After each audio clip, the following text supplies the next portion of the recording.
તો આજે તમને બતાવું કે વડોદરામાં 4 કરોડના અપાર્ટમેન્ટમાં તમને શું લેવલની લક્ઝરી લાઈફસ્ટાઈલ મળવાની છે.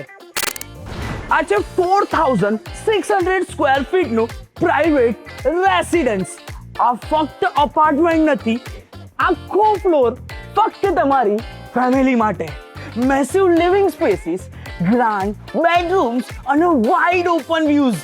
અહીંયા આવશો એટલે તમને લાગશે કે તમે નેક્સ્ટ લેવલ પર પહોંચી ગયા છો. નો ક્રાઉડેડ સોસાયટી, નો કોમ્પ્રોમાઇઝ, ફક્ત પ્રાઇવસી, પીસ અને પ્રેઝન્સ. અને ઇવનિંગમાં જો તમે 10મા માળે જાઓ અને આ ઇન્ફિનિટી પૂલ જોઈને તમે એક જ વસ્તુ કહેશો કે મેં રાઈટ ડિસિઝન લીધું છે. વધુ માહિતી માટે DM કરો અથવા કોમેન્ટ કરો લક્ઝરી. હું તમને બધી ડિટેલ્સ મોકલી આપીશ.